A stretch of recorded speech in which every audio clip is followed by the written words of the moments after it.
¿Qué tal? Bienvenidos y bienvenidas a este último videíto de la serie de videos de el crecimiento y desarrollo de las plantas. En este último video vamos a analizar cuáles son los factores que afectan el crecimiento de las plantas. Estos factores se pueden dividir en factores endógenos de la planta propios y factores exógenos, o también llamados ambientales. Veamos primero, muy brevemente, los factores endógenos que afectan el crecimiento y el desarrollo. Estos son factores internos que modulan desde adentro, por así decirlo, el crecimiento de la planta. Afectan tanto el ritmo como el tipo de desarrollo según señales fisiológicas y estructurales. Estos factores podemos agrupar, entre otros, a genotipo, hormonas, péptidos, azúcares, aminoácidos, turgencia, paredes celulares, entre otras. Estos factores endógenos son los que reajustan el crecimiento y el desarrollo de las plantas. Vamos a mencionarlos uno por uno, muy brevemente. En primer lugar, el genotipo. El genotipo, como todos sabemos, define el potencial de crecimiento de la planta. Este es el que controla la arquitectura, la tasa de elongación, la duración de las fases fenológicas, etcétera, etcétera. Y por ejemplo, para una misma especie hay genotipos que pueden ser muy diferentes. Por ejemplo, en este caso, el ejemplo que les traigo del genotipo Pixie de vid, hay genotipos que son normales y fenotipos que son enanos. En este caso, el genotipo Pixie de vid es un genotipo enano. Tiene un fenotipo enano caracterizado por por entrenudos, extremadamente cortos. Tiene hojas pequeñas y una arquitectura bastante compacta. Este crecimiento limitado, en este caso, se debe a alteraciones en la vía de señalización de las gibberelinas. En condiciones normales, las gibberelinas promueven el crecimiento al inducir la degradación de las proteínas DELA, lo vimos en la clase de hormonas, que actuaban como represores del crecimiento, como un freno, digamos. Entonces, cuando una planta produce suficientes gibberelinas, estas hormonas se unen a su receptor, lo que desencadena una cascada que marca a las proteínas DELA para su degradación en el proteosoma, y así se levanta ese freno y la planta puede crecer. Pero ¿qué pasa en variedades enanas o en las Pixie? Esta vía hormonal está alterada, ya sea por una deficiencia en la biosíntesis de gibberelinas, una falla en el receptor de la gibberelina, puede ser por una mutación en las proteínas DELA que impiden su degradación. Entonces, en los genotipos enanos de muchas especies, como por ejemplo esta Pixie, las DELA se acumulan de forma anormal. Y como resultado, ¿qué tenemos? Que el freno al crecimiento no se libera y la planta permanece en estado enano, incluso si la cultivamos en condiciones óptimas de agua, nutrientes, etc. La ventaja que tiene este genotipo, y por lo cual es estudiado y usado, es para hacer experimentos, para hacer ensayos, porque lo podemos controlar en un invernáculo, podemos tener la producción controlada sin depender, digamos, de la fenología en el campo, de que pasen varios años, etcétera. Otro de los factores internos que afectan el crecimiento, los repasamos brevemente, son los reguladores de crecimiento, las hormonas. Y esto ya lo vimos, pero lo repasamos. Recordemos, por ejemplo, el etileno acelera la maduración de frutos, la caída de hojas y senescencia de flores tras la fecundación. Entonces, el etileno actuaría como un retardante del crecimiento. Auxinas y gibberelinas activan el crecimiento de la planta y aceleran la formación de flores y frutos. Auxinas y gibberelinas son las hormonas del crecimiento, junto con las citocininas que inducen división celular y diferenciación celular. Y por otro lado tenemos a otro retardante del crecimiento, que es el ácido abscísico, que inhibe el crecimiento, provoca cierre de estomas, evita la transpiración, etcétera, como ya lo hemos visto. Entonces, además de el genotipo, también los reguladores de crecimiento o las hormonas pueden estar condicionando que una planta crezca más o crezca menos.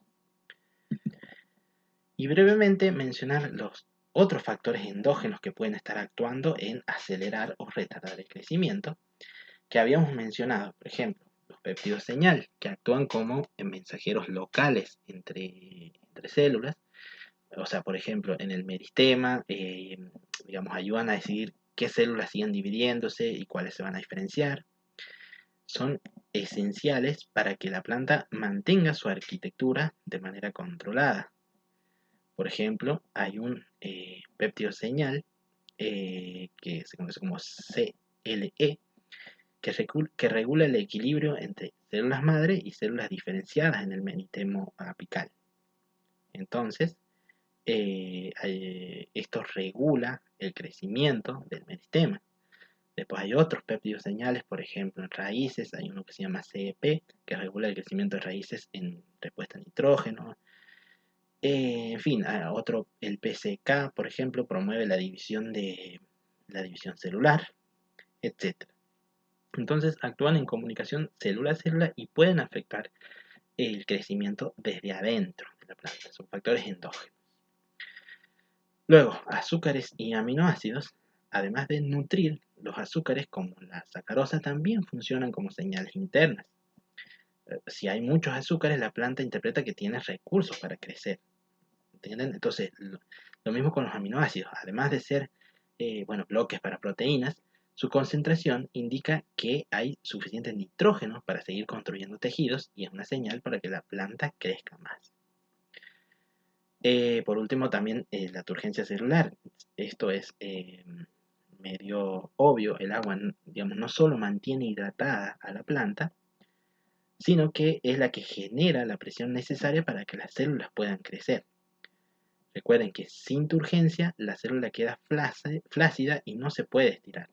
El alargamiento celular se da por ese aumento de la turgencia celular. Y otros factores endógenos tenemos, por ejemplo, el estado de la pared celular.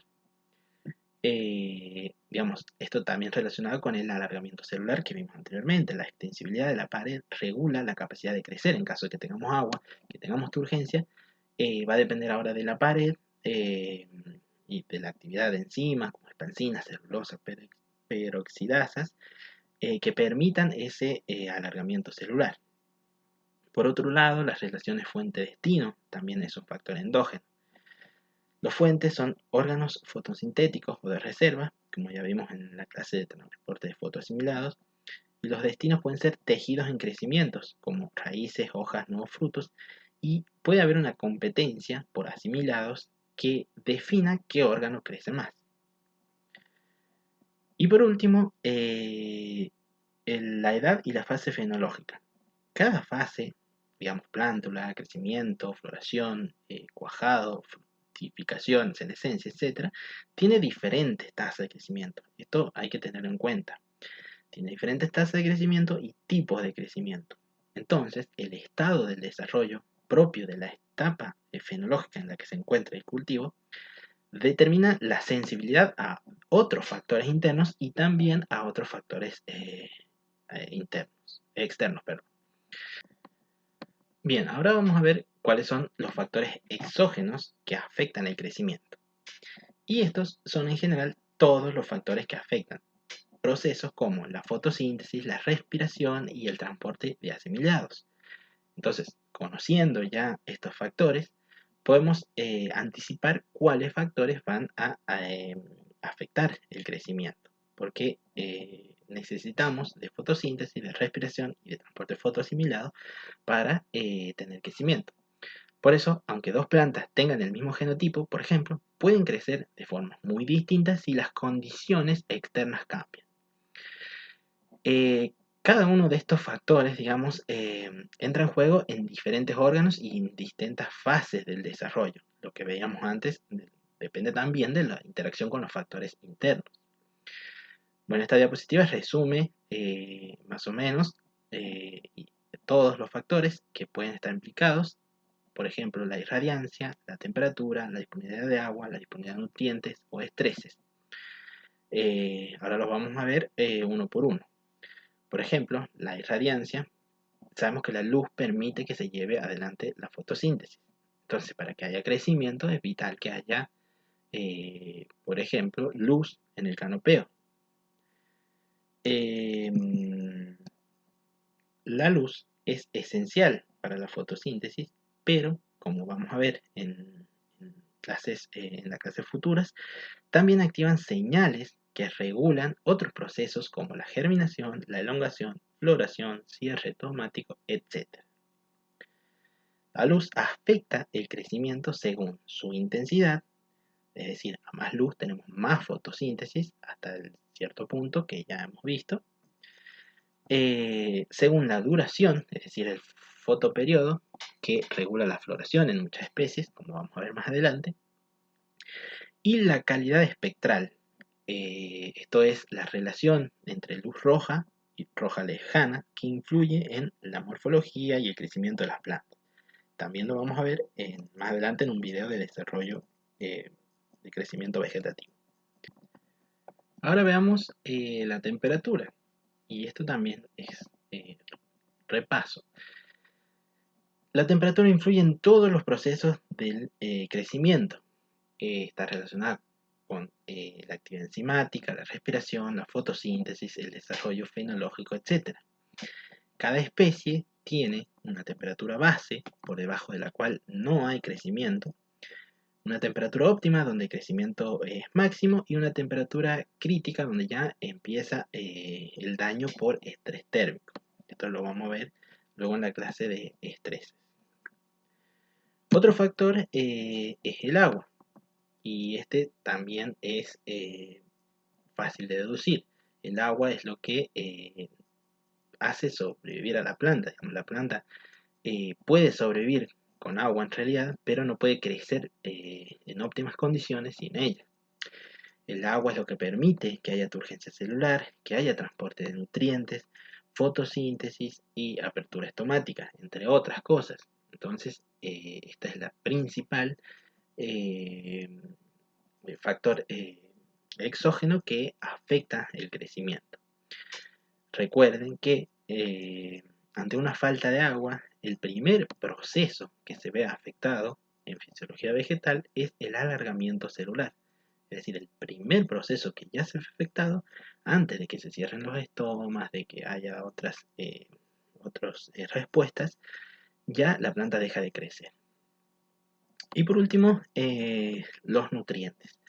Sabemos que los nutrientes sirven para síntesis de estructuras celulares que son esenciales, por ejemplo, el nitrógeno en las proteínas, fósforo en ADN, magnesio en clorofila, etc.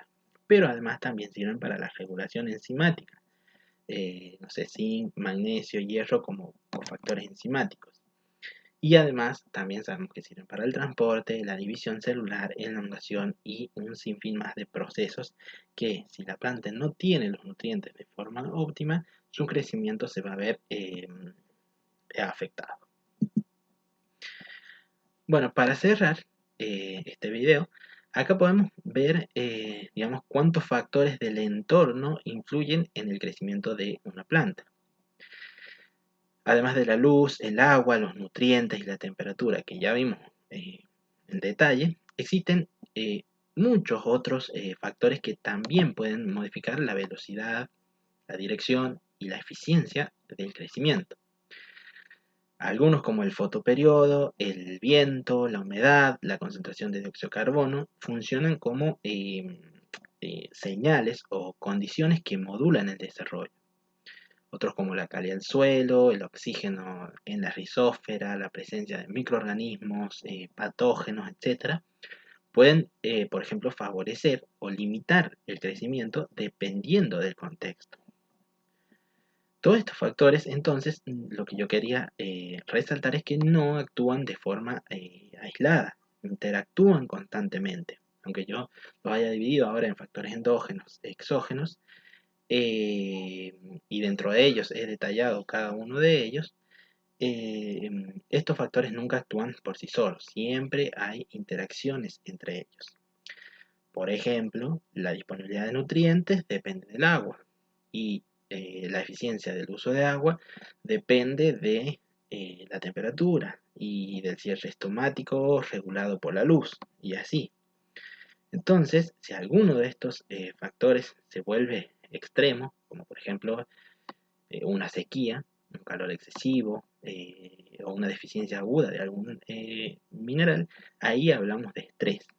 Y en este caso el crecimiento no solo se va a desacelerar, sino que puede verse detenido o redirigido a estrategias de defensa o supervivencia. Esto lo vamos a desarrollar de manera eh, más detallada en la clase de estrés.